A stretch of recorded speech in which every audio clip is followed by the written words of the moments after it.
quero trazer aqui uma reflexão entre o acolhimento desse mestre, o acolhimento do mestre e a rejeição da graça, representados ali por Judas. Essa é uma palavra que já estava no meu coração há algum tempo.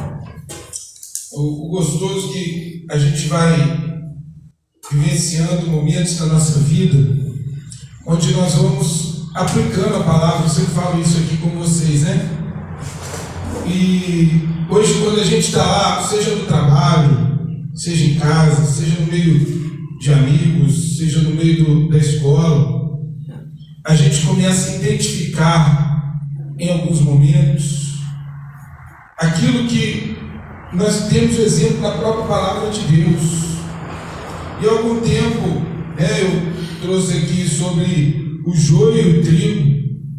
Essa, se fosse uma série, seria aí uma sequência, ainda que não tenha sido planejada, dentro de situações que nós vamos estar falando aqui, que nós enfrentamos no nosso dia a dia, principalmente trazendo uma experiência, que vivo aí no meu dia a dia, para que nós possamos tirar alguns pontos de reflexão, para que nós não venhamos ficar desanimados diante da vida, diante dos problemas. E então a mensagem vai ser a partir do seguinte texto, João 13, versículos 18 até o 30. Vou te pedir, lê para mim aqui, João 13, 18 a 30. Vou poupar um pouquinho aqui a voz, que desde semana passada eu estou enfrentando aí. Sexta-feira passada nem voz eu não tinha, né? Aí ela voltou mais ou menos no domingo, deu uma recaída à noite. A gente ainda vem rateando um pouquinho, igual carro velho, né? Mas vai dar para a gente falar. 13, né, para mim, do 18 até o 20. Não estou dizendo. Do 18 até o 30. Não estou dizendo essas coisas a vocês todos. Eu conheço muito bem cada um, pois eu escolhi vocês. A Escritura declara: um dos que comem a ceia comigo me trairá, e isto vai acontecer logo. Estou dizendo isso antes que aconteça, para que quando acontecer vocês creiam em mim. Verdadeiramente eu afirmo a vocês: qualquer um que receber aquele que eu enviar estará recebendo a mim, e quem me recebe, recebe aquele que me enviou. Nisto, Jesus sentiu uma profunda tristeza de espírito e exclamou: digo-lhes a verdade, um de vocês me trairá. Seus discípulos olharam uns para os outros, sem saber de quem ele poderia estar falando. Ao lado de Jesus estava sentado um deles, a quem Jesus amava. Simão Pedro fez um sinal para esse discípulo e disse: pergunte-lhe a quem ele está se referindo. Então, esse discípulo inclinou-se para mais perto de Jesus e perguntou: quem é ele, Senhor? Jesus respondeu: é aquele a quem eu der esse pão molhado. Então, molhou um pedaço de pão e o deu a Judas, filho de Simão Iscariotes. Logo que Judas comeu o pão, Satanás entrou nele. Então Jesus disse: o que você vai fazer? Faça depressa. Nenhum dos outros à mesa soube o que Jesus quis dizer. Alguns pensavam que Jesus estava dizendo que fosse comprar a comida ou dar algum dinheiro aos pobres, visto que Judas era o que tomava conta do dinheiro. Judas comeu o pão e saiu, desaparecendo na noite. Amém. Amém. Então, a partir desse texto, eu quero, como eu disse, trazer algumas reflexões. Eu notei na forma de trazer a mensagem uma forma que eu considero bacana para mim, e eu acho que de onde dá para a gente extrair, né, alguns pontos importantes, de sempre apresentar aí como a gente aprendia lá quando criança, quando estudávamos ali no fundamental, no nosso tempo primário, depois do ginásio, na interpretação do texto, você tirar ali pontos para poder trabalhar cada um desses pontos para que a gente possa entender a mensagem. Nessa palavra, Jesus estava ali depois daquele momento em que ele lavou os pés dos discípulos. Ele também já tinha participado ali de um jantar onde ele tinha sido criticado juntamente com a mulher que o fez por ter lavado ali os seus pés com aquele unguento puro. E Jesus então manda os seus discípulos prepararem a ceia. Nós vamos ver aqui, isso está narrado em Mateus, em Marcos, Lucas, João, cada um trazendo a sua versão, né? Como o texto jornalístico em que cada um vai apresentar. Por quê? Porque que existe várias versões, ô Márcio, de uma mesma palavra. O cuidado de Deus para nos mostrar que é uma palavra verdadeira, uma palavra sobre a qual não há espaço para dúvidas, uma palavra em que vários protagonistas visualizaram, tiveram ali o seu ponto de vista, mas o enredo, o ponto principal é o mesmo.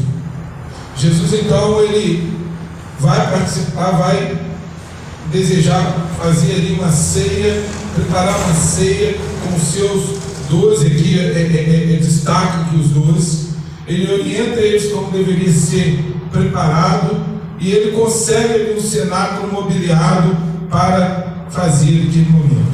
Então os quadros aí que retratam ali a Santa Ceia, né? Mas retratam de uma forma mais moderna, porque quando você vai estudar a cultura da época, funcionava um pouco diferente. Não era uma mesa como a gente vê, a mesa dos 12, que muita gente gosta daquele quadro, alguns até têm, é um quadro bacana para reflexão, mas não ele não retrata exatamente o acontecido, né? A mesa ali até hoje alguns países ainda preservam aquela tradição, uma mesa baixa, onde eles se sentavam, e a mesa mais perto daquele que preparava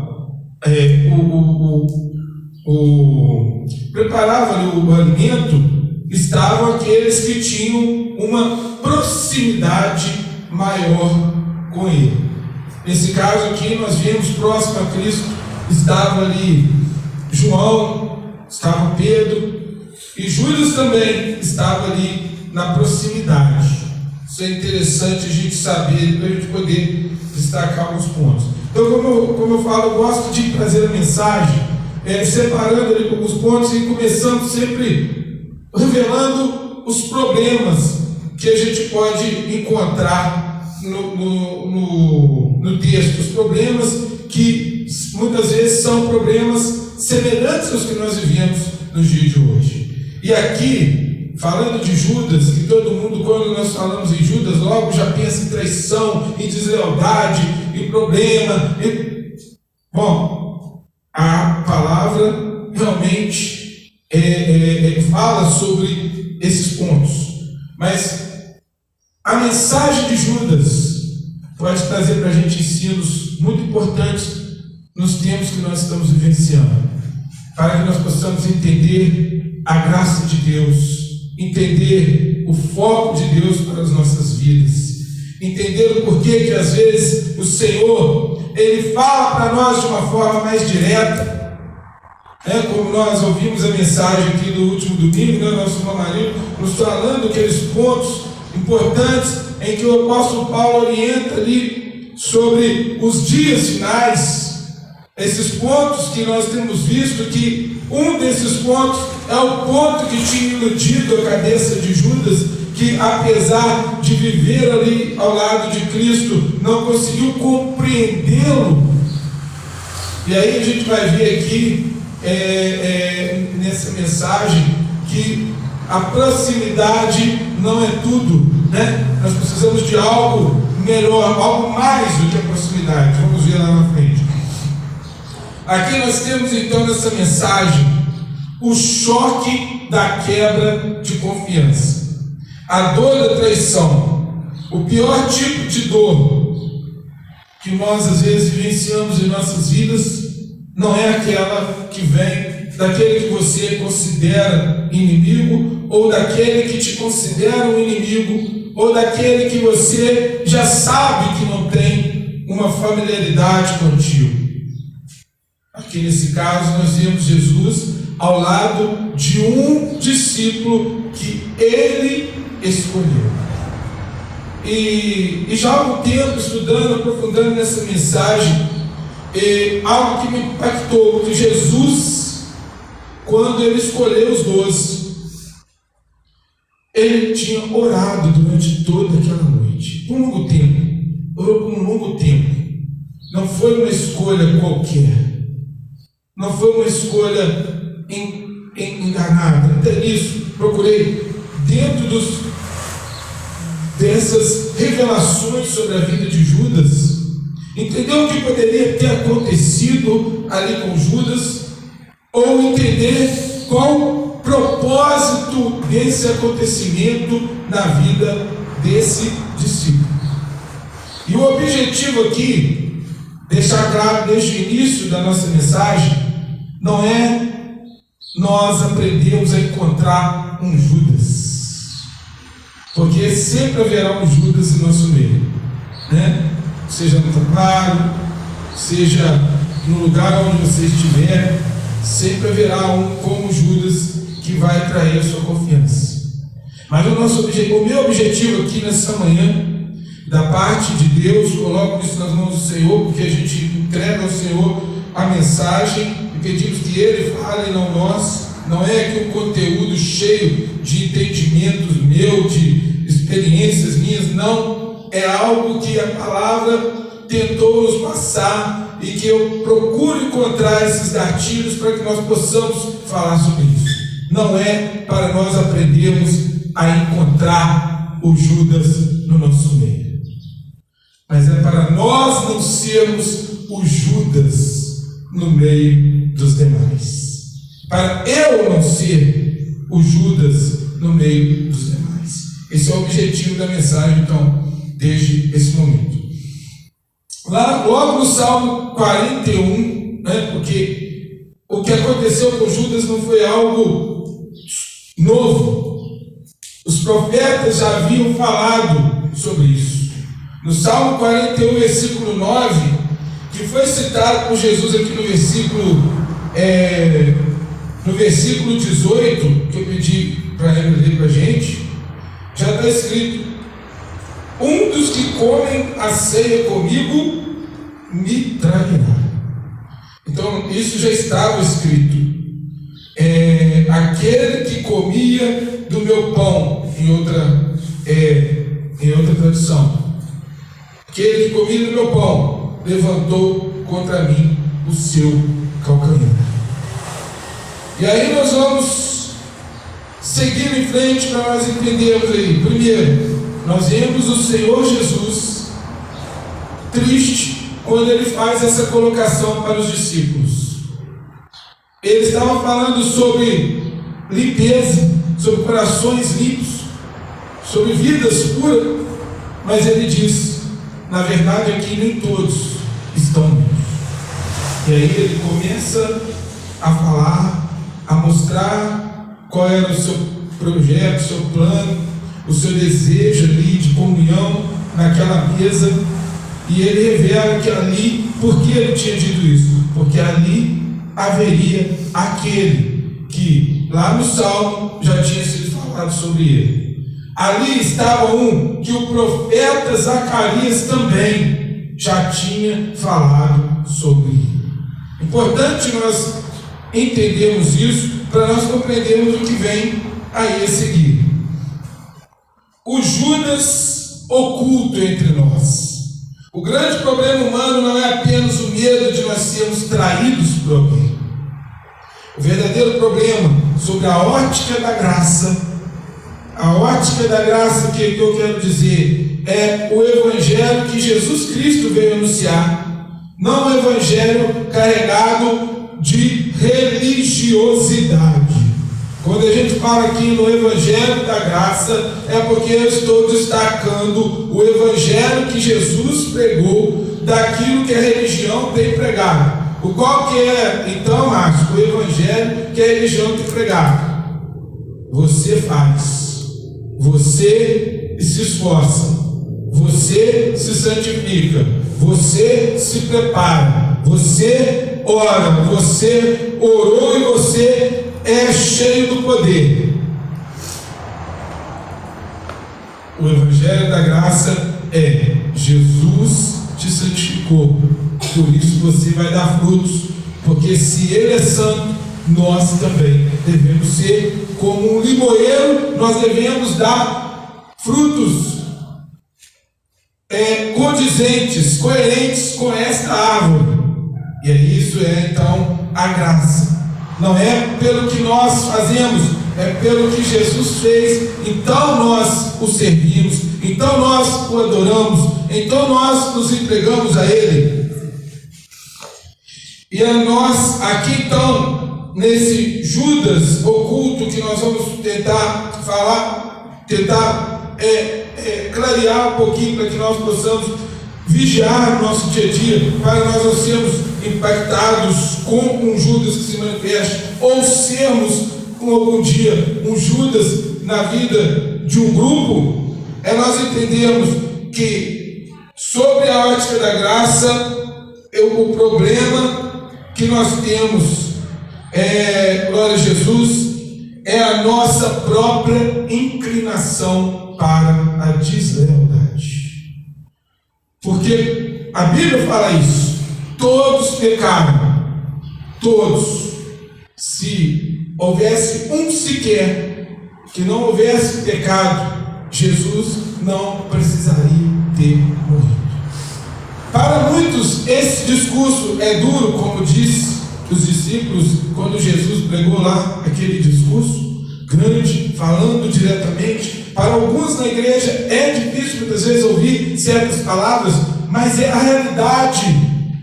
Como os próprios discípulos disseram, como eu vou dizer sempre para o Senhor. Mas para onde iremos se nós ouvirmos essas palavras?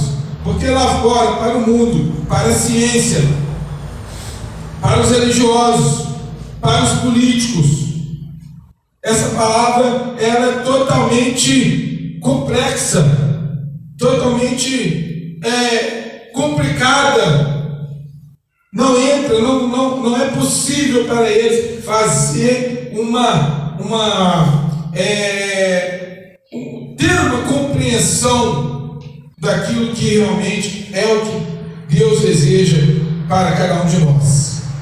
Então nós vamos ter esse problema, tratar a deslealdade, que é algo que está muito presente na nossa vida e algo que nós precisamos identificar qualquer aparecimento de um sinal que possa nos levar a isso, para que nós possamos podar desde o início.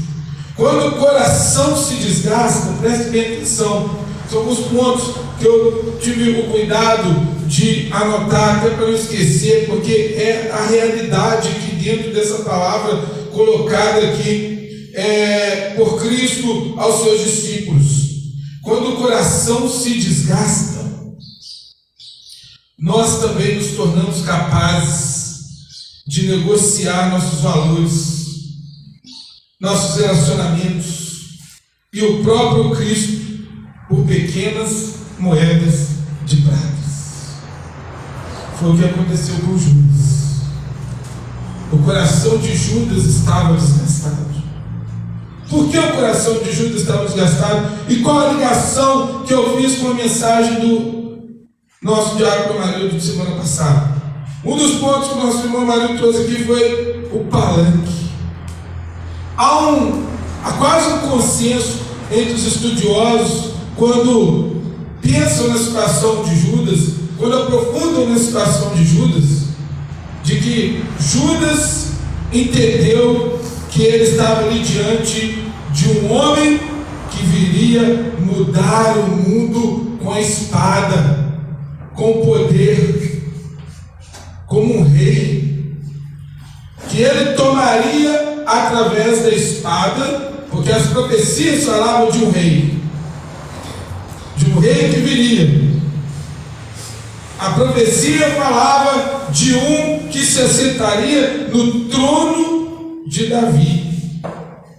O trono de Davi havia sido dividido há bem tempo antes, quando Salomão, e é interessante, me volto porque agora essa palavra, porque dentro disso nós vamos encontrar falsos conselheiros. Certo dia eu falo com vocês, a gente traz exemplos daquilo que nós vivenciamos no nosso dia a dia, né? Alguns dias ou meses atrás, não lembro exatamente, eu conversava com alguns sobre isso, que a gente precisa ter a palavra dentro de nós para usarmos nesses momentos, porque muita gente às vezes não entende o momento de você usar a palavra, acha que é só eu sair falando no momento em que as pessoas não estão voltadas para aquilo, mas é saber usar a palavra no tempo certo. Esse é o melhor momento. E a gente conversava a respeito de lealdade, de fidelidade, de conselhos. Conversávamos ali com alguns conselheiros ali da instituição que nós trabalhamos, e eu trouxe o exemplo, falando aqui da divisão do trono de Davi.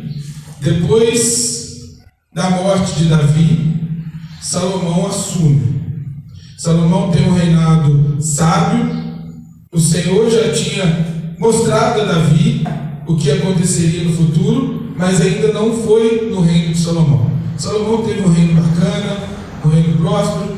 Apesar da sua sabedoria, ele se envaideceu e ele teve erros que foram bem cruéis.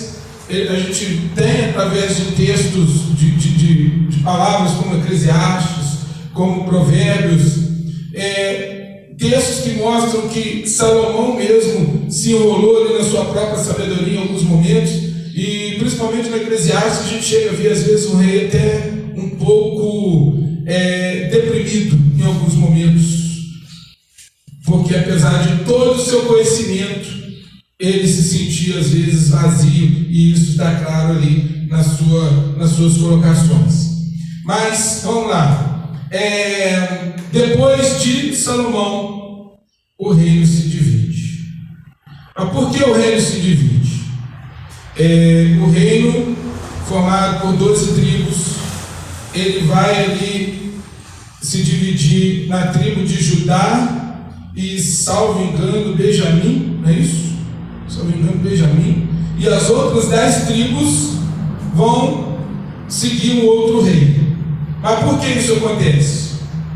Porque quando o filho de Salomão toma ali o poder, ele precisa tomar uma decisão. Vem as pessoas à procura dele, e até essas pequenas coisas, isso não estava aqui no plano para falar, mas às vezes Deus nos traz essas coisas, porque com certeza vai ter uma aplicação na vida de alguém, se não na de vocês, na minha, em algum momento. Mas algo que foi interessante ou muito passado para a pessoa no dia.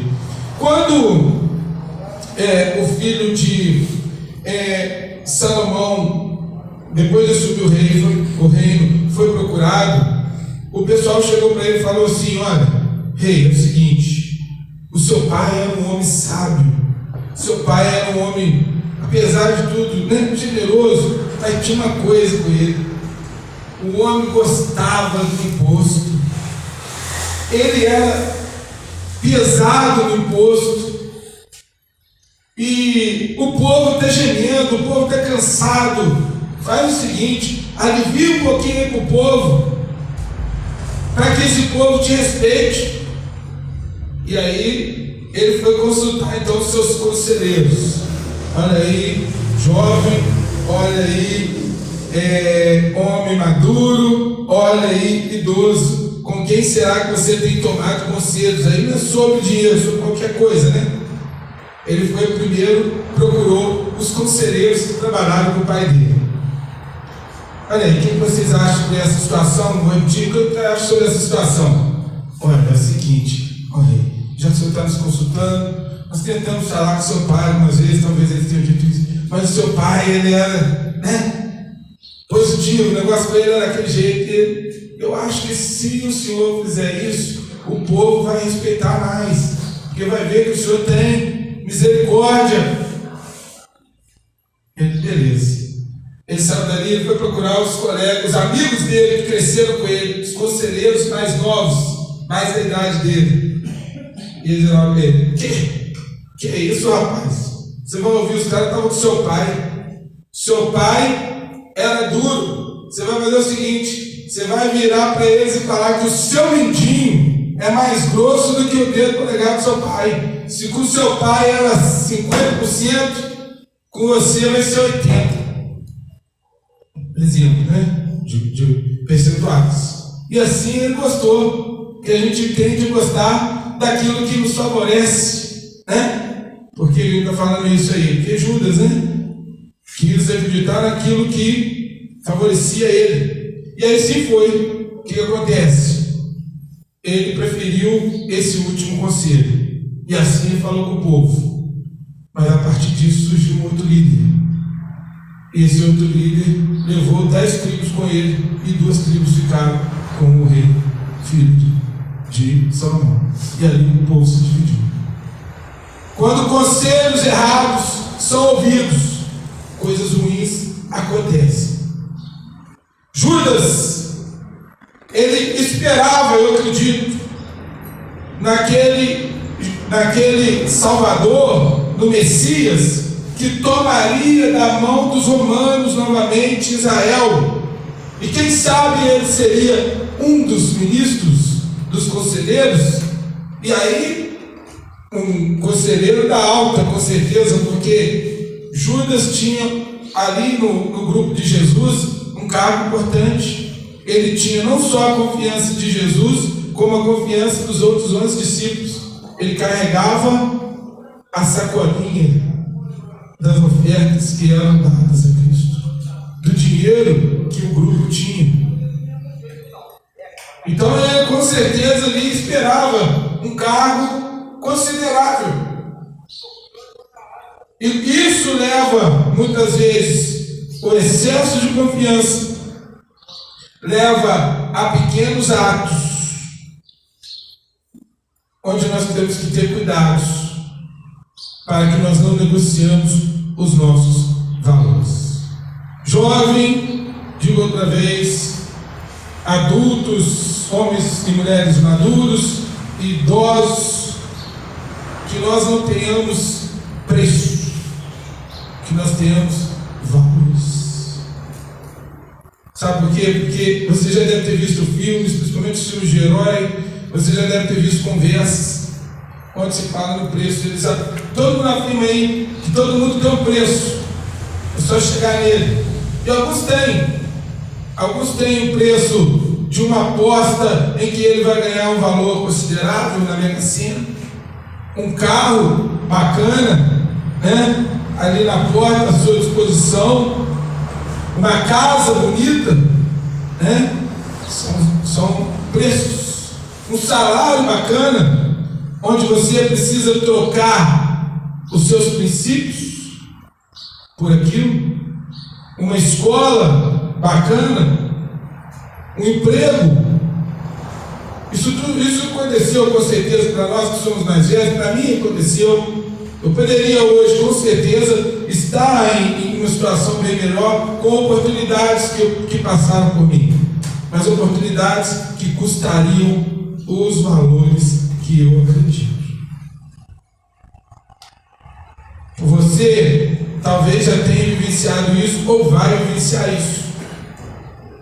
Ofertas que vão custar os valores que você hoje acredita.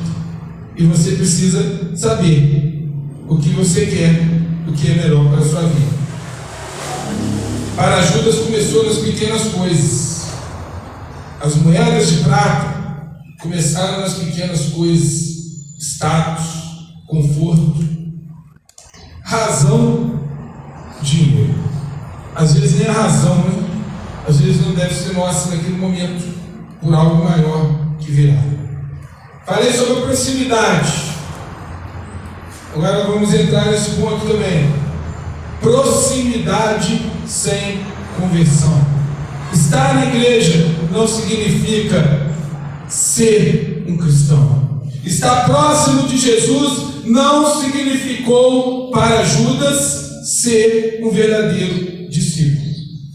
Porque ele tinha proximidade, mas ele não tinha intimidade. E o que é que Deus quer de mim, de você? Intimidade. Você pode ser perfeito em fazer aquilo que os mandamentos ensinam, mas pode não ter intimidade com o mestre. Ah, mas isso é possível? Sim. Judas foi escolhido por Jesus. Vamos novamente a esse ponto. Depois de oração. Judas estava entre aqueles que Jesus mandou ir pregar. E eles voltaram contando que fizeram milagres. Judas viu milagres. Judas fez milagres. Afirma isso. Judas vivenciou milagres na presença de Jesus. Mas não é sobre isso. É sobre a intimidade é que Deus quer tratar conosco. É por isso que hoje, na graça, na nova aliança, nós somos mais do que servos. Nós somos o quê? Filhos. Porque filhos têm intimidade. Ah, isso aí não vale para mim que eu não tenho intimidade. Se você não tem intimidade com seus pais, com seu pai, com sua mãe, algo aconteceu, mas esse não é o normal. O normal é que um pai, uma mãe, um filho tem intimidade. Olha que eu vi a Carol contando aqui já, né, da criança que ela espera. As brincadeiras deles com a criança ali respondendo. Já existe intimidade, né, Carol? Só é ouvir a voz. Todos aqui que tiveram essa experiência de ser mãe, de ser pais, sabem o que a gente está falando. Sabe o que é você pegar uma criancinha que você olha para ela depois que nascer, você vai ver que gostoso, mais ainda, você olhar nos olhos dela e ela te reconhecer. E a partir dos 6 meses, essa mesma criança, você colocar ali no colo de outro e ela chorar. Por quê? Porque ela não conhece aquela pessoa. No princípio não, até aceita, né? Mas a partir dos 6 meses começa o momento de reconhecer a intimidade. E aí ela não vai ficar no colo de qualquer um. Vai no colo diferente e você é tanto felizinho, que bonitinho. Eu não conheço essa figura. Não é mamãe. Não é mamãe. Intimidade é importante. O texto nos mostra que é perfeitamente possível estar em um lugar mais santo da terra. Aquele momento ali no cenáculo, irmãos, hoje, para nós aqui, e para nós todos que nós cremos, esse é o lugar mais santo da terra, porque nós estamos aqui diante daquilo que Jesus nos ensinou a celebrar. Nós estamos lembrando do corpo e do sangue. Não transformou aqui, não pregamos aqui transubstanciação, que chama, é uma doutrina de uma grande igreja aí, né? De uma grande igreja, que fala que isso aqui vira o sangue, isso aqui vira o pão. Chama transubstanciação. Não é isso. Mas isso simboliza o sangue. Simboliza o corpo. Isso simboliza intimidade. Jesus está aqui hoje para celebrar conosco. Deus está aqui hoje, mas é possível nós estarmos no lugar mais santo da terra, ao lado da pessoa mais santa da história, Jesus, como Judas, exercendo um cargo de confiança. Ele era o tesoureiro. E ainda assim, ter o coração completamente blindado contra a graça de Deus. Contra a graça de Deus. Contra o favor de Deus. Não é sobre estar na igreja. É sobre crer naquilo que Jesus ensinou. Não é sobre frequentar a igreja em embora isso seja essencial. Não pensem que quando eu digo isso, que eu, não, então, por isso que às vezes as pessoas não vão ali, uma mais para um quarto, não. Eu só não tenho como forçar que as pessoas venham ou não venham. E não é o meu papel, que isso eu aprendi. Eu não vou desprezar, eu não vou abandonar, como eu não faço, eu tenho contato com as pessoas que não estão vindo aqui, mas eu não tenho como ir lá na sua casa te buscar para você vir. Até porque eu aprendi a fazer isso com minhas próprias pernas e faço desde meus 13 anos, igreja longe. Com 13 anos eu frequentava a igreja longe, 13, 17. Eu saía de Santo Cecílio para ir em Figueiras adorar o Senhor, porque eu precisava, não, eu passava por centenas de igrejas no meu caminho, mas ali o Senhor tinha algo para mim naqueles dias. Então, eu entendo como você que está aqui hoje, que também passa, né? Todo mundo que está aqui passou hoje, no mínimo em frente de 10 igrejas. Grandes, né? Reinaldo ali de Grama para cá, ele tem cada uma, ele já sai da rua dele, depois ele chega naquela rua principal ali, tem umas 3 ou 4 bitelas ali agora, chega aqui nessa principal aqui, antes dos prédios ali, tem umas 3, no último dia que eu fui lá, eu vi. Vai chegando aqui, nós temos, mas o Senhor te escolheu para estar aqui hoje. No meio desses 15, dos 15 discípulos que Ele escolheu para ouvir essa palavra VIP. Palavra com uma pessoa muito importante, que é isso que VIP significa. Pessoa muito importante. Você sabe quanto custa você participar de uma imersão para um grupo pequeno? Procura aí na internet. Multidão, o preço mas para você estar entre um grupo pequeno, o preço é alto, é caro. Isso não é sobre conformismo, porque a nossa igreja é pequena ou porque ela poderia ser grande, não. Porque nós estamos trabalhando, estamos com convicção, falando a verdade, falando aquilo que está aqui na palavra, anunciando. A porta está aberta, anunciando com transparência, com verdade. Só que é o exemplo de Cristo, falando para aqueles que querem. Não para esse grupinho que anda e eu falo e às vezes a gente pensa, às vezes está até julgando, mas recentemente eu estava conversando com um amigo que ele está envolvido num grupo aí de pastores, né, do movimento, né, que agrupa pastores de diversos grupos, e eu coloquei esse ponto que eu já, não por julgamento, mas que eu já tive a oportunidade de verificar, e ele confirmou. Esses grupos grandes que nós vemos aí é o mesmo grupo que um dia esteve na igreja X, e aí vem um movimento diferente, está na igreja C, amanhã vai estar na D, vai estar na E, como se amanhã a gente aparecer na mídia, aparece um monte de gente aqui, mas é o quê? É um grupo atrás de uma nuvem, atrás de algo, de um lado para o outro, vazio, como nuvem sem água. Não tem nada, não vai chover, aquela nuvem bonita, branquinha, linda, mas não tem água. Nós estamos aqui diante da fonte, para absorver da fonte, para produzir a partir da fonte, como foi cantado aqui. O que a alma busca? Aí vamos falar sobre desejo. A alma humana, ela tem os seios, ela tem desejo de pertencer, de ser visto. Por isso que muitos andam de um lado para o outro, no intento de ser visto e não de aprofundar na sua intimidade com Cristo. No fundo, todos os discípulos ali sentados, incluído Judas, buscavam significado, buscavam aceitação, um propósito maior para as suas vidas. Eles queriam fazer parte de algo grande, queriam. Só os pontos que eles estavam fixados eram diferentes. Judas queria, provavelmente, ser um ministro. Os outros discípulos queriam vivenciar aquela intimidade com o Mestre. e eu e você. O que nós queremos hoje?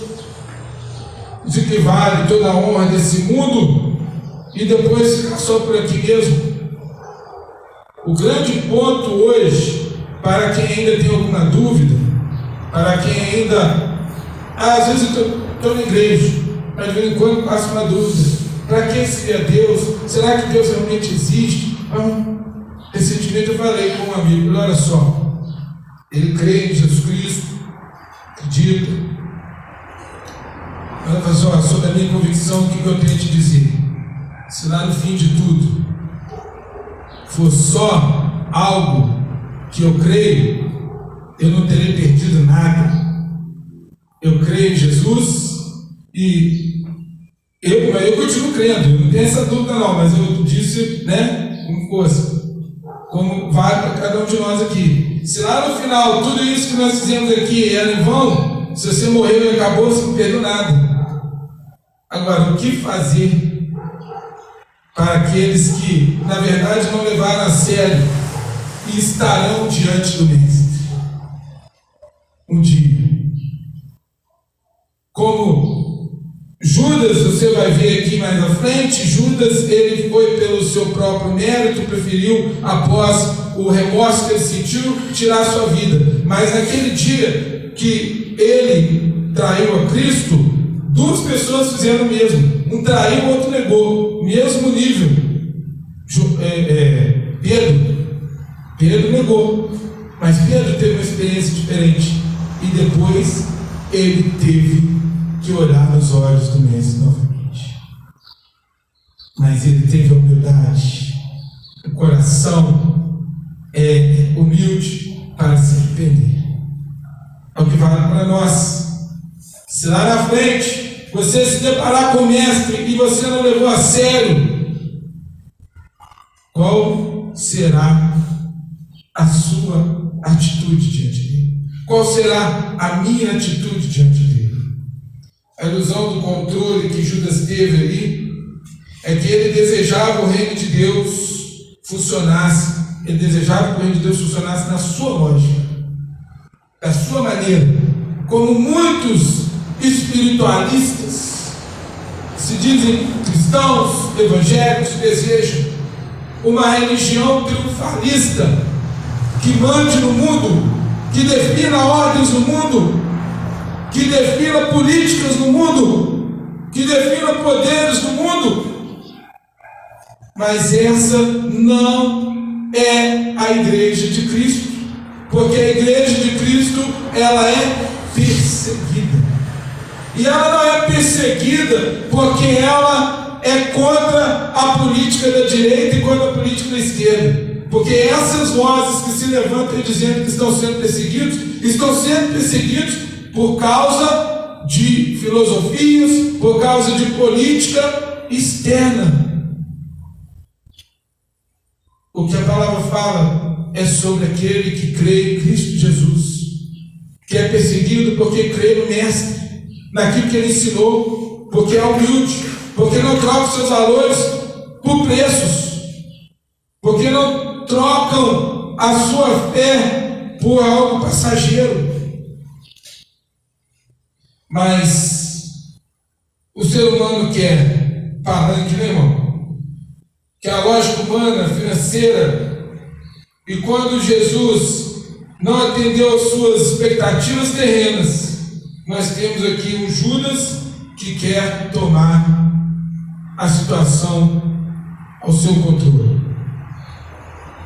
E ele vai ali à procura dos homens, dos poderosos da época, para vender Jesus. Aqui nós temos também um outro desejo que a humanidade tem, que nós temos essa palavra, é que quando nós erramos, nós temos o nosso desejo de dar um jeito no erro, mas muitas vezes nós queremos dar um jeito pela nossa própria força. Judas fez isso.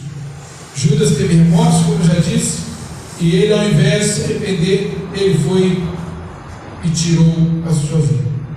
Primeiro ele devolveu as moedas, porque ele soube naquele momento que ele estava diante do Cristo, se, como eu falei lá atrás, se ele esperava que Jesus naquele momento lançasse mão de uma espada e lutasse, ele viu que, como Jesus tinha dito, o meu reino não é desse mundo. Jesus não reagiu. E ele entendeu que tinha traído o sangue inocente. Ele foi devolver as moedas. Mas naquele momento, aqueles que lhe pagaram falaram: o problema é seu. É assim que o mundo faz. Quando você acredita neles, quando você confia neles, e você erra e volta a ter eles, eles falam: o problema agora é seu.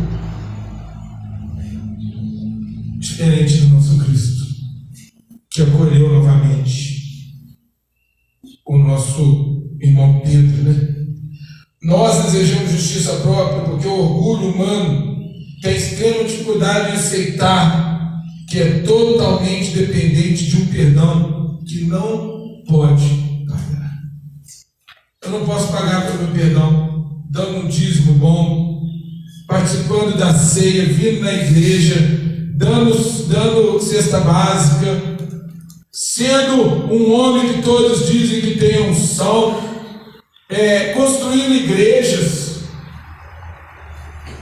Muitos acham que isso é um legado. Sim, é um legado bacana, pessoas podem ser mudadas ali, mas não é sobre isso o Evangelho. O Evangelho é sobre servir, é sobre amar, é sobre crer, é sobre fé naquilo que fez tudo que precisava ser feito. E aí nós temos então essa história, aprofundando na história ali do cenáculo. Na quinta noite, o ambiente estava carregado. Jesus acabou de lavar os pés de Judas. Presta atenção, né? Pouco antes fala isso. Limpando o caminho daquele que o entregaria. Jesus sabia quem havia de trair, mas mesmo assim, ele lavou o pé dele do mesmo jeito que lavou o pé dos outros 11. Agora Jesus declara, aí no versículo inicial aí nós lemos: um de vocês há de me trair. Houve ali um clima com certeza pesado, como há nesse momento que nós estamos falando aqui, nós estamos pensando nesse acontecimento. Mas João, que estava ali próximo ao mestre, pergunta: quem será Senhor? Quem é o traidor? A Bíblia diz que Jesus responde: é aquele que eu der o bocado molhado. Mas a Bíblia não fala que Jesus disse isso em alto e bom tom. Talvez ele tenha sussurrado isso para João, que estava próximo dele, ou talvez Jesus tenha apenas sussurrado para si mesmo. Tanto é que os outros discípulos não entendem naquele momento, quando Jesus, continuando a história, ele vai pegar o bocado que Jesus disse: é aquele que comer o bocado molhado que eu lhe der. Ele vai, a cultura da época, fui aprofundar um pouquinho, vai falar o que seria isso. Seria uma espécie de molho com ervas amargas, em que o pão não era igual esse aqui, tá, irmãos? Todo mundo sabe que a ceia que Jesus fez lá não era assim, faz assim para facilitar, né? Mas era tipo aquela ali que a gente estava no início, para pão mesmo de verdade, né? Costumava ser então pão sem fermento. Por isso, esse aqui representa melhor, porque o pão sem fermento ele fica assim, tipo um biscoito. E Jesus então, só que ele era grande, Jesus partia e dava. Só que era um costume da época pegar aquele bocado, molhar na erva aromática e oferecer para o convidado, para os convidados principais. Então esse feito de Jesus, ao dar esse bocado para Judas, tem ainda mais significado. Jesus pega o pão, molha no prato ali de ervas aromáticas e entrega a Judas. E o significado desse gesto é esse: é que no Oriente Médio oferecer esse bocado era sinal de honra e distinção, que o anfitrião, aquele que estava promovendo o encontro, podia conceder ao convidado. Observa aí, porque eu e você muitas vezes erramos esse ponto. Não foi um gesto de acusação, foi um apelo íntimo, foi o desejo de Cristo que naquele momento ainda houvesse uma chama no coração de Judas pelo arrependimento. É como se Jesus estivesse dizendo para Judas: eu sei o que você fez, mas eu ainda estendo a minha honra para você na mesa. E quantas vezes nós vivenciamos isso no nosso dia a dia? Quando, aqui me faz lembrar, quando Deus falou para Caim: olha, eu estou sentindo que algo está para acontecer, cuidado. O Senhor, muitas vezes nós estamos junto com Ele, estamos num lugar de intimidade com Ele, Ele nos avisa sobre algo que pode acontecer, mas eu ignoro, você ignora, nós ignoramos, às vezes porque não veio da pessoa que você queria. Naquele caso, Judas queria um rei terreno falando, mas veio de um humilde mestre que tinha dito que o seu reino não era deste mundo. Nós, como pais, muitas vezes eu me pego nisso, às vezes eu faço, às vezes nós falamos da forma errada, porque na nossa casa há intimidade, né? Então às vezes a gente fala de um jeito mais áspero, de um jeito mais gritado, mas o que nós estamos falando é a verdade. Por que a gente fala isso hoje? Porque nós lembramos das nossas mães, do nosso pai. Minha mãe muitas vezes falou comigo assim: ô meu filhinho. Às vezes era até pior, né? Porque ela falava com os drones da época, né, meu marido? Os meninos não entendem. Você sabe o que era o drone na nossa época? Chinela havaiana, que acertava a gente lá, não. Então ela falava com dureza. Mas hoje eu olho quantas vezes, quantas coisas que a mãe ou algumas pessoas próximas de nosso pai falaram, mas só porque foi áspero, eu naquele momento não acreditei. Isso acontece hoje ainda? Acontece. Mas que nós possamos abrir os nossos olhos para nós não sermos os Judas. Antes de eu completar, eu sei o que você fez, mas eu ainda te estendo a honra da minha mesa. Há graça para você, se você parar agora. Olha para dentro de você. Quando eu vejo palavras como essa, eu tenho por hábito parar e refletir. Tem algo ainda que eu preciso mexer, que eu preciso parar, que está me prejudicando. Tem. Todos nós temos. Todos nós podemos, hoje não temos, amanhã ter algo que nos prejudica. E eu preciso olhar e dizer: eu tenho que parar com isso. Chega!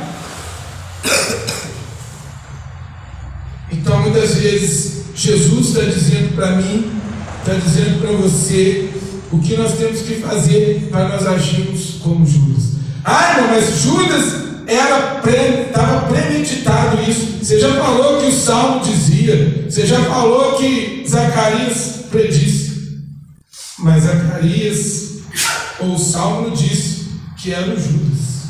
Até porque eu fui procurar o significado de Judas, né? Teve outros Judas. Judas não significa traidor. Judas significa exaltação, louvor. Oriundo de Judá, o povo escolhido. Mas às vezes o que eu sou não define o que eu faço, né? E é preciso que nós tenhamos cuidado. A Bíblia diz que é certo que venham os escândalos, mas ai por quem vem esse escândalo. Teria um traidor, mas não precisava ser Judas. Podia ser qualquer outro. Mas Judas escolheu esse papel. A vida é sobre escolha, irmão. Eu creio realmente nisso. Judas escolheu. Você vai ler aqui, você ouviu a Emily lendo, quando Jesus fala, vai lá, faz o que você tem que fazer. Ah, então, Jesus mandou ele fazer. Então Deus mandou Caim matar Abel? Não. Deus nos alerta. Deus fala conosco, mas a vontade muitas vezes supera o entendimento para que eu não faça aquilo que o mal me leva a fazer. A escolha da noite. Judas toma o pão, mas rejeita o coração de Jesus. Às vezes eu participo da igreja, eu participo da ceia, eu participo do louvor, eu participo da oração, eu creio que Deus está na minha vida, mas eu rejeito o coração de Jesus. Nessa manhã o alerta para mim, para que eu abra meus olhos espirituais, para que o Satanás não faça como ele fez diretamente ali com Judas. É o que acontece muitas vezes. Quando Jesus deu para ele um bocado, ao invés dele se arrepender, a Bíblia diz que o diabo imediatamente entrou nele. Cuidado. Cuidado, Márcio, cuidado, igreja, para que o inimigo... Nós não ficamos aqui fazendo oração de libertação. Não fico aqui fazendo estrepulismo para poder dizer que aqui é um lugar espiritualizado. Mas nós sabemos muito bem como é que o diabo age. Quando ele coloca algo na sua mente, e quando ele vai te levando devagarinho a fazer aquilo que muitas vezes você não quer fazer. Isso é Deus? Ah, isso é só você? Não. O inimigo, você vai fazer a escolha sua. Mas o inimigo está te dando ideia, está te sugerindo, está sugestionando, mas em você está o querer. Paulo disse isso. Tem coisa que eu quero fazer e eu não consigo. Tem coisa que eu não quero fazer, mas eu faço. Mas o querer está no diabo. O querer está em Deus?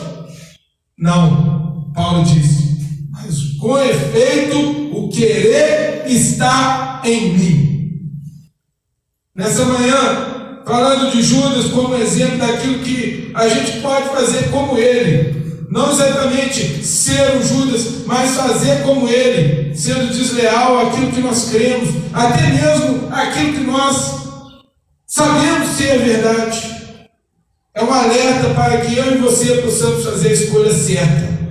Eu quero Jesus e eu vou como Jesus. O querer está em mim. Você identifica que é o diabo te mandando fazer e você despreza e escolhe Jesus. Louvado seja Deus. E o pior de tudo é que nós vemos no final do texto, que o Satanás entrou nele, que ele saiu imediatamente. E João encerra esse texto falando, e era já noite. Judas trocou o sol da justiça que estava ali com ele, pela noite escura, pela noite sombria que ele foi enfrentar, trazendo aqueles traidores para a presença de Cristo e dos seus co-discípulos, dos seus irmãos. Faça a pergunta certa, diante disso tudo. Porque nós falamos aqui de problemas, de desejo, a história, mas agora a prática. O que eu e você temos que fazer? Pergunta certa. Quando Jesus anunciou o traidor, a reação dos discípulos não foi apontar para o Judas.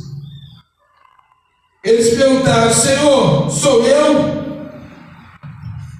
A primeira ação da graça é que cada um de nós possamos buscar em nós mesmos, fazer um autoexame.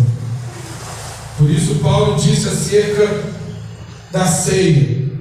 Eu adorei quando eu preparava essa mensagem, que logo em seguida ali tem a ceia, Não foi proposital, mas está lá. O que Paulo diz? Examina-se, pois, o homem de si mesmo, e assim como dispõe. É preciso autoexame cada dia em nossa vida. Qual é a minha culpa? Mas não faça igual Judas, né? Não fique apenas procurando, não fique apenas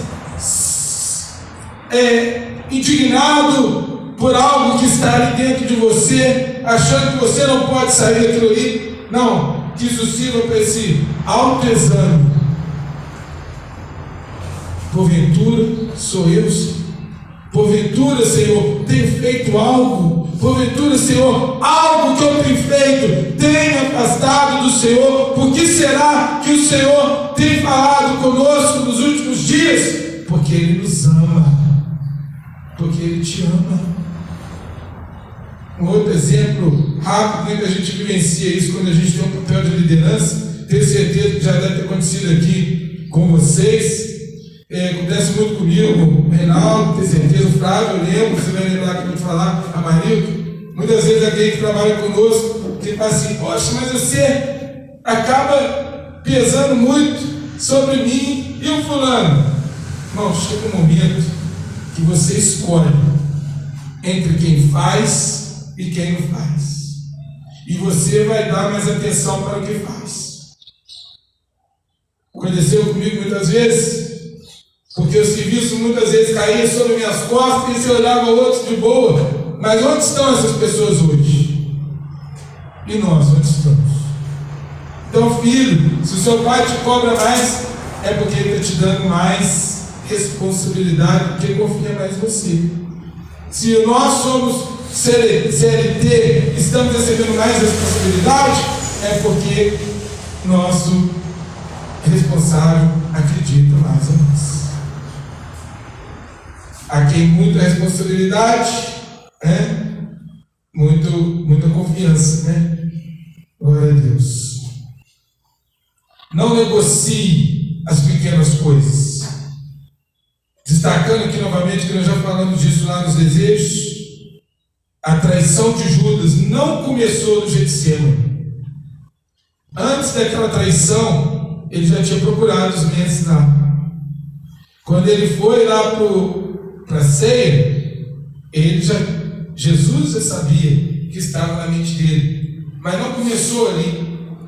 Lá em João 12,6 fala que ele colocava a mão nas moedas que eram lançadas na bolsa. Pequenas coisas que nós fazemos que vai mexendo com o nosso caráter, de pouco em pouco. É como aquele barranco que nós vimos agora recentemente, é o melhor exemplo para falar hoje, que caiu, porque foi tirando desordenadamente, sem planejamento, ali por baixo, e depois o que aconteceu? O barranco desceu. Pequenas coisas que você aceitar hoje, vai crescer amanhã o problema. Vai ser maior o problema que você vai enfrentar depois. A ação prática, então, feche as pequenas brechas da desonestidade, a amargura ou falsidade na sua vida hoje. Escolha o caminho de Pedro, não de Judas. Judas sentiu remorso. Ele falhou, ele quebrou a confiança de Deus, mas o caminho não era ele se isolar na culpa, como muitas pessoas têm feito hoje. Se você errou, não parte para o remorso. Faça como Pedro, que chorou amargamente, esvaziou do seu orgulho e correu de volta para a graça. Arrependa e volte para a mesa. Sempre Deus dá dois caminhos: é a vida, é a bênção, é a vida e a morte. A bênção e a maldição. Escolhemos a vida, escolhemos a bênção. E todos nós temos aqui capacidade de saber o que é bênção e o que é maldição. Irmão, voltando aqui, interessante, a professora me dizia, interessante que a gente faz uma interligação com as mensagens, mas o meu marido falou aqui domingo de aula que muito tempo a gente não ouvia o perigo do nada a ver. Quando a gente era criança, a gente era muito orientado nas escolinhas sobre, pensava que era um tipo de demôniozinho que tinha lá, né? O nada a ver. Ficava lá, isso aqui, nada a ver. Mas ele é tão ardiloso quanto aquele problema descarado que você olha e vê e sabe que é demônio. Tenhamos cuidado com as pequenas coisas. Enfim, qual a motivação que nós temos diante disso tudo? O sangue. Por que eu falei sobre Judas ter ainda uma oportunidade de arrependimento? Eu creio nisso. Não precisava ser ele o traidor. Poderia ser o Pedro. Pedro já estava disposto a trair, a negar. Podia ser ele. Mas não foi, porque corações, mentes que agiram diferente. A nossa grande motivação é saber que o sacrifício de Jesus na cruz foi tão poderoso que se Judas tivesse voltado, se ajoelhado aos pés da cruz, na sexta-feira da paixão, o sangue de Cristo teria sido suficiente para cobrir as 30 moedas de prata. Jesus ressuscitou. Se ele tivesse esperado a ressurreição, o sangue de Jesus era para ele também. Mas, como eu e você muitas vezes queremos resolver do nosso jeito. Irmão e irmã, principalmente você que é da comunidade cristã Formosa, um ensino que está sempre aqui nas nossas bocas: não tente resolver sozinho. Eu e você não somos capazes. Resolva com Jesus. Receba a graça e confia nele. Glória a Jesus. A graça nunca desiste primeiro.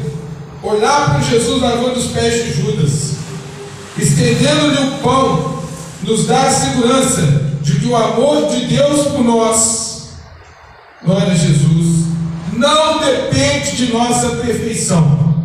Não depende de eu ser perfeito, porque senão nenhum de nós mereceríamos, mas da sua fidelidade. Ele nos ama, mesmo conhecendo as nossas piores fraquezas. E que palavra é essa? É para eu continuar na fraqueza? Não. É uma palavra para que eu e você nos identifiquemos com Cristo, reconhecemos nossas fraquezas e nos voltemos para a mesa da ceia que está posta para nós. Permaneça na luz, como Ele na luz está. Fomos chamados para viver na transparência da mesa de Jesus, onde os erros são confessados e cobertos pela graça. Seu erro é para você colocar nas mãos, no ouvido de Cristo, no ouvido do Pai que te diz: o meu ouvido não está tampado para não poder ouvir. Ah, mas eu preciso de acolhimento. As mãos do Senhor não estão estendidas, não estão encolhidas para te ajudar. Talvez você está procurando o ouvido errado, talvez você está procurando o braço errado. Nessa manhã eu te convido: fale para Deus, estenda suas mãos para Deus. Sempre haverá um Judas na história humana, sempre. Mas pelo poder do Espírito Santo, pelo doce constrangimento do amor de Cristo, não seremos nós. Amém, igreja? Amém? Amém. Não seremos nós. Não, nós escolhemos a luz da comunhão. Comunhão leva à luz, onde as coisas são esclarecidas, onde as coisas são resolvidas, porque sabemos que onde o pecado abundou, superabundou a graça de Deus. Diz Paulo. Entende essa palavra? Eu não sei se algo né? Se nessa manhã essa palavra fala, eu tenho certeza que ela falou comigo, porque pode ter certeza, irmão, eu só trago a palavra que fala para mim primeiro. Para mim ela valeu. Se ela falou com você nessa manhã também, tenho certeza que se o seu pecado hoje te aborrece, a graça de Deus é poderosa para superabundar na sua vida. Não carregue culpa, carregue o perdão. Troque a culpa pelo perdão. Mas para isso você precisa da transparência da mesa. Esse momento do autoexame que nós vamos fazer, que você possa fazer contigo diante. Reconheça aqui a presença do corpo de Cristo. Nós nos fazemos nesse momento, a comunhão, o sangue de Cristo. E nesse momento você confessa com vontade de deixar para trás, de lançar fora todo erro, todo pequeno mal que vai somando e formando o seu saquinho de 30 moedas contra o Cristo. Porque a Bíblia fala isso. Deus, o Espírito Santo vai nos falando, né? O que a Bíblia diz? Que aquele que come e bebe indignamente, ele come e bebe para a sua própria condenação. Ou seja, se eu participo do sangue de Cristo sem crer no que Ele realmente faz, eu sou um daqueles acusadores que mandaram crucificá-lo. Eu sou um daqueles que, às vezes você vê lá um filme e vê e fala, nossa, que crueldade, aquele homem batendo martelo. Mas esse homem sou eu, esse homem é você. Então, não sejamos como ele. Porque Cristo olha nesses homens e vê aqueles que não creem nele. E olha para aqueles que o receberam ali na cruz. Que nós sejamos como a sua mãe Maria, que recebeu a graça, como João aos pés da cruz, como aqueles que estavam de longe, mas que quando Jesus abriu os seus braços, ele contemplou cada um daqueles olhares, realmente crendo nele. E naqueles que olharam para ele na ressurreição e creram que ele é o Cristo. Deus seja louvado por essa palavra e que nós, irmãos, possamos fazer distinção entre o acolhimento do Mestre e a rejeição da graça, e que nós possamos fazer a escolha certa, o acolhimento do Mestre. Deus seja louvado. Amém? Glória a Jesus!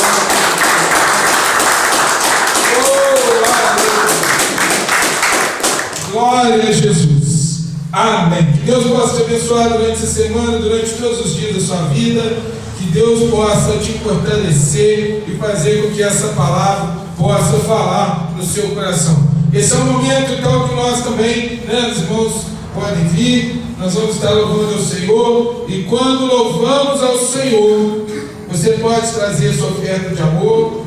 Você pode também pegar ali, os elementos da ceia e participar conosco, crendo, sabendo que este é o sangue da nova aliança, este é o pão vivo que desceu do céu e que faz de nós nova criatura. Amém? Glória a Deus. E que a nossa oferta seja, com generosidade, com gratidão e amor. Amém, Jesus.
Glória a Jesus. Mateus 26, versículo 26, fala assim: quando eles estavam comendo, Jesus tomou o pão e deu graças.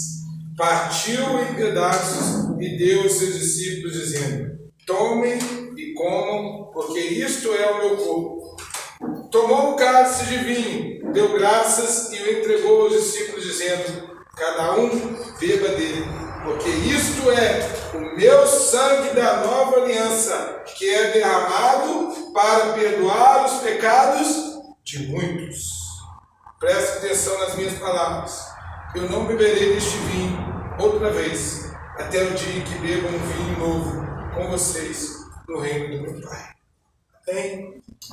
Pai querido, diante dessa palavra, meu Deus, nós nos prostramos em oração, ó Deus, gratos, ó Pai, pelo Senhor ter nos chamado, por podermos ter aceitado, Deus, o seu chamado. Te damos graça, meu Deus, para que nós possamos, ó Deus, receber com alegria e receber, meu Deus, com verdade, ó Pai, essa sua mensagem para nós, de cura, de libertação e de salvação dos nossos pecados. Nesta manhã, meu Deus, te dou graças no nome de Jesus. Amém. Amém? Comamos, bebamos para a glória de Deus.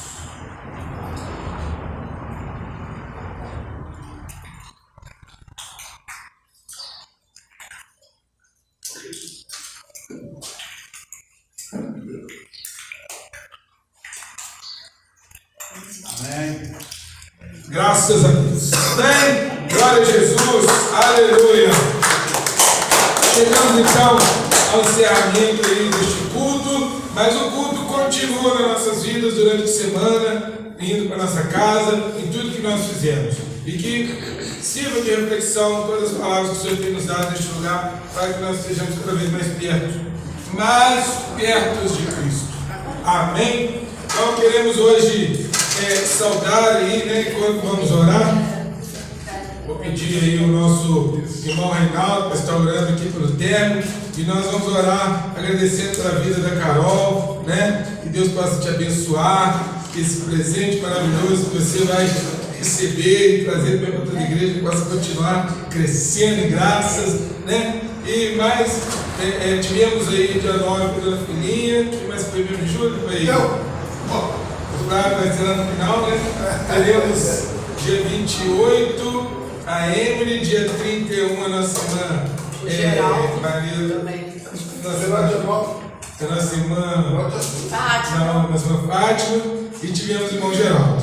Que Deus abençoe todos vocês, que possamos continuar juntos, comemorando esse e muitos outros aniversários, sempre na presença de Deus.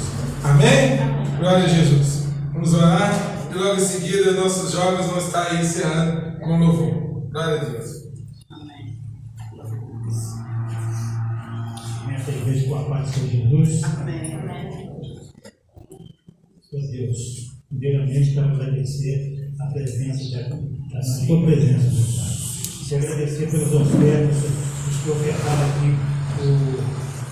na sua casa, né, meu Pai? E agradecer também, meu Senhor, mais esse dia que está na sua presença e te agradecendo, meu Pai, a vida da minha filha hoje, que está aniversariando, que deu muita paz, muita saúde para ela, e esse menino que está vindo aí para nos abençoar cada vez mais nossa família tão boa, né, meu Pai? Está chegando aí para nos agradar e viver na sua palavra. Agradecer, Pai, também a tua presença, meu Pai, aqui na minha família toda sonada, porque hoje é aniversário da filha e desses acontecimentos que está acontecendo na nossa vida.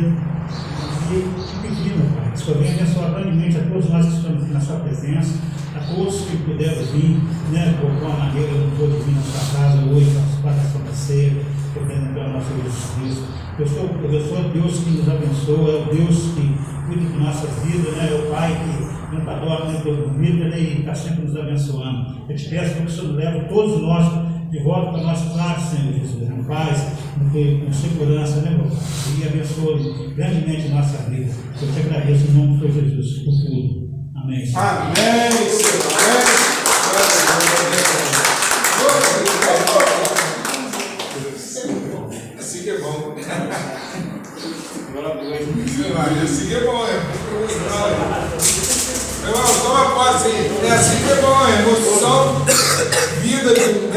coração pelas coisas boas de Deus é maravilhoso. Né? Vocês são a família que sempre estão conosco, não vai deixar, né, de explorar essas habilidades. Glória a Jesus.